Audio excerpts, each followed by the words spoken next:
క్రీస్తునందు ప్రియాతి ప్రియమైన సోదరి సోదరులారా, కల్వరి క్రైస్ట్ చర్చ్ సంఘ విశ్వాసులకు, క్రైస్తవ ప్రపంచంలో ఉన్న సమాజంలో ఉన్న ప్రతి ఒక్కరికి, మరి ముఖ్యంగా యేసుక్రీస్తును సొంత రక్షకునిగా అంగీకరించి ప్రతి నెలలోనూ క్రమం తప్పకుండా బల్లారాధనలో పాల్గొంటున్న ప్రతి సహోదరులు సహోదరులకి నా ప్రత్యేక కృతజ్ఞతలు తెలియచేస్తున్నాను.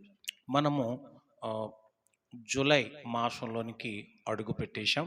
మొదటి వారంలో అందరం కూడా బల్లారాధన కొరకు మనం సిద్ధపడతాం. దేవుడు మనకు అప్పగించిన క్రమం ఇది. ఈ క్రమంలో బల్లారాధన అత్యంత పవిత్రంగాను పరిశుద్ధంగాను మనం భావిస్తాం. అందులో ప్రవేశించే దానికంటే ముందు మనం 3 రోజుల పాటు దిద్దుబాటు ప్రార్థనలు అనే ఒక కార్యక్రమాన్ని మనము ఏర్పాటు చేసుకుంటూ ఉంటాం. దేవునికి స్తోత్రం కలుగును గాక. అయితే మన మందిరం నిర్మాణంలో ఉన్న కారణం చేత ఒక్కొక్క రోజు ప్రత్యక్షంగా ఇక్కడ ఏర్పాటు చేయలేకపోతున్నాం. అయితే రేపు అనగా శుక్రవారం రాత్రి 7:30 గంటలకు మందిరంలో దిద్దుబాటు ప్రార్థన ఉంటుంది. అవకాశం ఉన్నవాళ్ళు, వీలున్నవాళ్ళు తప్పకుండా ఇందులో పార్టిసిపేట్ చేసి దేవుని యొక్క నామమును మహిమపరచాలని కోరుతున్నాం. ఒకవేళ దగ్గరకు ఎవరైతే రాలేని స్థితిలో ఉంటారో వాళ్ళు కనీసం ఆన్లైన్లోనైనా మీరు వాచ్ చేస్తూ మాతో పాటు ఏకీభవించాలని ప్రార్థిస్తూ ఉన్నాను. ఈ రాత్రి ఒక చిన్న మాట దేవుని యొక్క గ్రంథంలో నుండి మనము చదువుకొని ప్రభు యొక్క నామమును మహిమపరచుదాం. చూడండి, మత్తయి సువార్త 24వ అధ్యాయం 12వ వచనంలో ఒక అద్భుతమైనటువంటి మాట ఇలా కూడా రాయబడి ఉంది.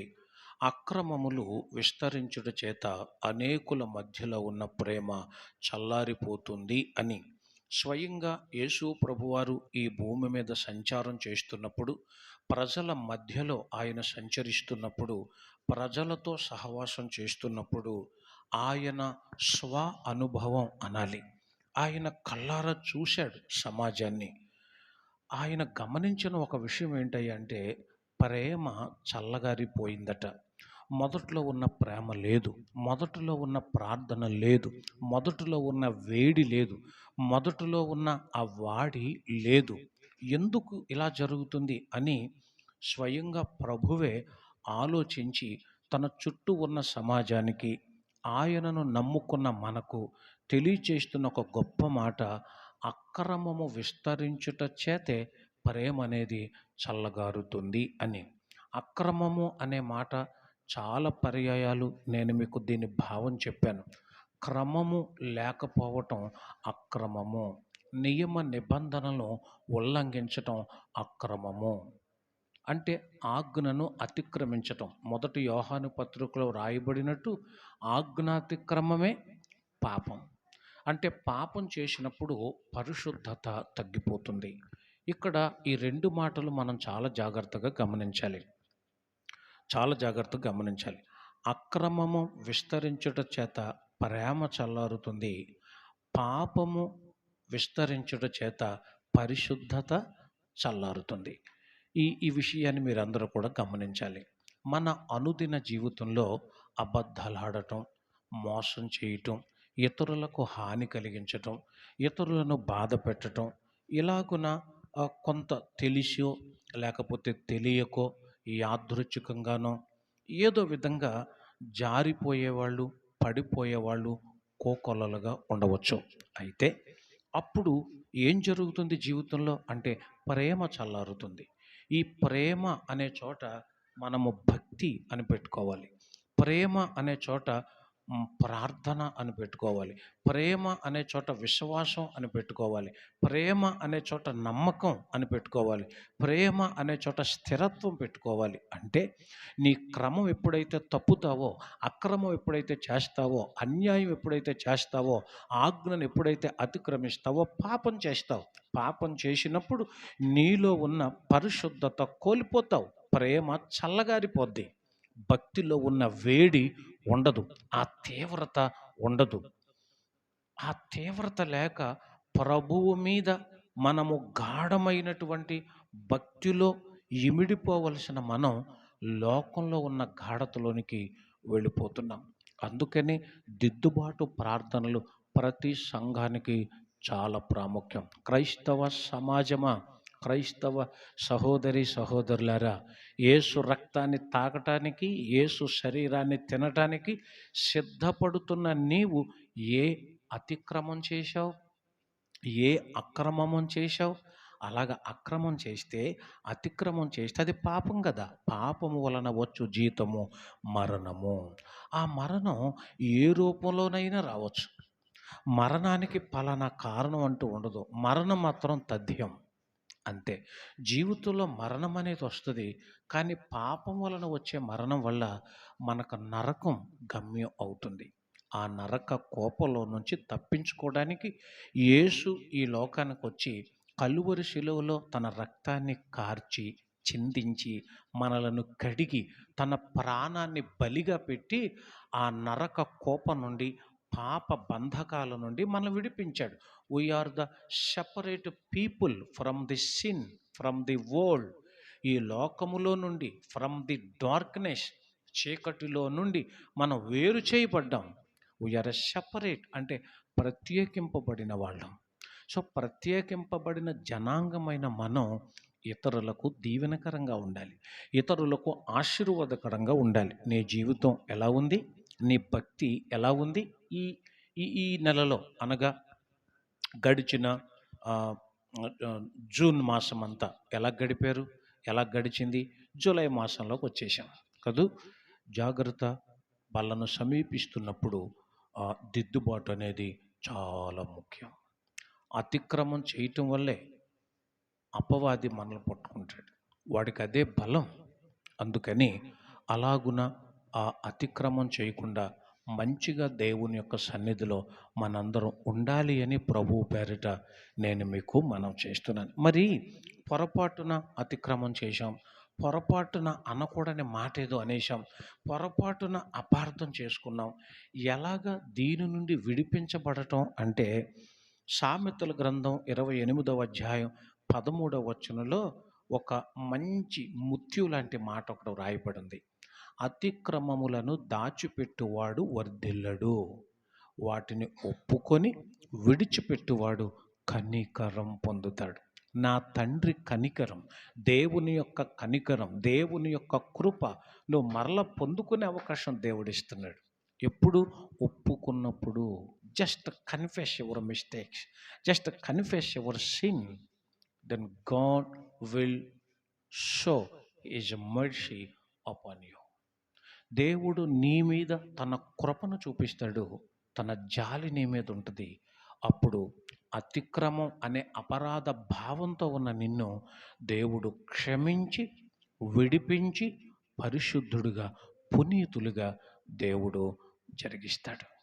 నా ప్రియ సోదరి, నా ప్రియ సోదరుడా, లోకంలో ఉన్న మన బాంధవ్యాలు, బంధాలు, కొంతమందితో ఉన్న సహవాసం, వాళ్ళ మాటలు వీళ్ళ మాటలు విని దయచేసి నీ భక్తి జీవితాన్ని మీరు పాడు చేసుకోకండి. ఈ జీవితం చాలా చిన్నది, చాలా అల్పమైనది. ఆ చిన్న జీవితంలో యేసయ్యకు నమ్మకంగా జీవించాలి. మన సొంత మాటల్లో మన భక్తిని మనం సమర్థించుకుంటాం, కానీ బైబిల్ అందుకు ఒప్పుకోదు. బైబిల్కు ఒక క్రమం ఉంది, భక్తికి ఒక క్రమం ఉంది. ఆ క్రమాన్ని పాటించకుండా పరిస్థితుల మీద నెట్టేస్తే నువ్వు విశ్వాస వీరుడవు అనబడవు, విశ్వాస వీరురాలువు అనబడవు, ప్రార్థనా పరుడివి అనబడవు, ప్రార్థనా పరురాలివి అనబడవు. పరిస్థితులు బట్టి నేను ఇలాగ అయిపోయానండి, పరిస్థితులు బట్టి నేను అలాగ అయిపోయానండి అని అంటే పరిస్థితుల ప్రభావం నిన్ను పరలోకంలోకి వెళ్లకుండా అడ్డుకుంటే ఏం చేస్తావు? అందుకనే దానియేలు తన భక్తిని కాపాడుకున్నాడు. షడ్రకు, మెషకు, అబేద్నెగోలు తమ పవిత్రతను కాపాడుకున్నారు. యోసేపు తన యొక్క పరిశుద్ధతను కాపాడుకున్నాడు. పరిస్థితులకు లోనైపోయి, పరిస్థితులకు మింగులైపోయి అతడు పడిపోలేదు. That was the great life of a Joseph. మనందరికీ చాలా గొప్ప మాదిరి, గొప్ప జీవితం, పరిశుద్ధ జీవితం యోసేపుది. కాబట్టి ఈ దిద్దుబాటు ప్రార్థన రోజున ఈ చిన్న సందేశం మీ అందరికీ గొప్ప స్ఫూర్తిని రగిలిస్తుందని నేను విశ్వసిస్తున్నాను. అందుకు మీకోసం నేను ప్రార్థిస్తాను. మీ ఇంట్లో ఎవరినైనా బాధ పెట్టావా? మీ వీధిలో ఎవరినైనా బాధ పెట్టావా? అంతకంటే ముఖ్యంగా మీ సంఘ కాపరులను, మీ ఆత్మీయ తల్లిదండ్రులను ఒకవేళ బాధ కలిగించే పరిస్థితుల్లో ఉన్నావేమో. ఇది ఇది దేవుడు దృష్టిలో నిన్ను బేరుజు వేసినప్పుడు నువ్వు చక్కగా తూగాలి. పరిస్థితులకు అమ్ముడిపోకండి. పద్ధతులకు దాసోహం అవ్వకండి. పరిశుద్ధతను కాపాడుకోవడానికి, భక్తిని కాపాడుకోవడానికి చల్లారిపోవద్దు.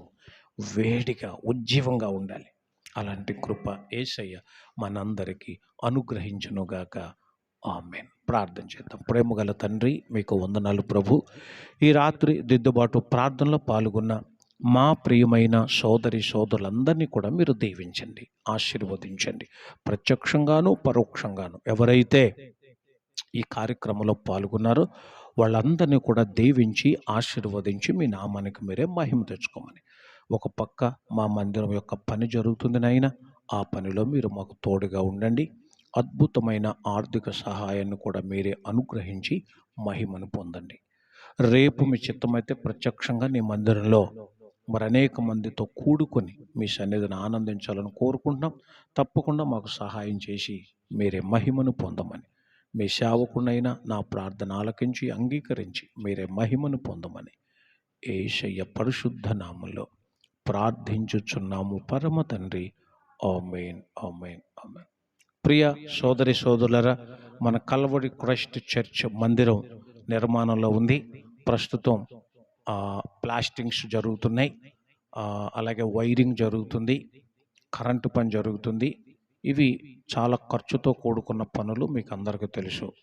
ఈ మధ్య కొంతమంది కొన్ని సిమెంటు కట్టలు ఇవ్వడంతో మనం కొంచెం పని మరలా ప్రారంభించాం. ఇంకా చాలా లోటుపాట్లు ఉన్నాయి. వీటన్నిటికీ దేవుడు మీకు ప్రేరేపిస్తే, దేవుడు గనక మందిరానికి సహాయపడాలి అని గనక మిమ్మల్ని ప్రేరేపిస్తే తప్పకుండా మీరు మాకు సహాయం చేయండి. తప్పకుండా మందిరపు పనిలో మీరు పాలిభాగం పంచుకోండి. లేదంటే పని రూపంలో కానీ ఏదో ఒక రూపంలో ప్రభు మందిరానికి సహాయపడతారని ఆశిస్తున్నాను. త్వరగా ఇది అయిపోవాలి. త్వరలో ఒక మంచి కార్యక్రమం ఒకటి మనం ఏర్పాటు చేసుకోవాలి. దానికి సంబంధించిన వివరాలు త్వరలో మీకు తెలియచేస్తాం. God bless you.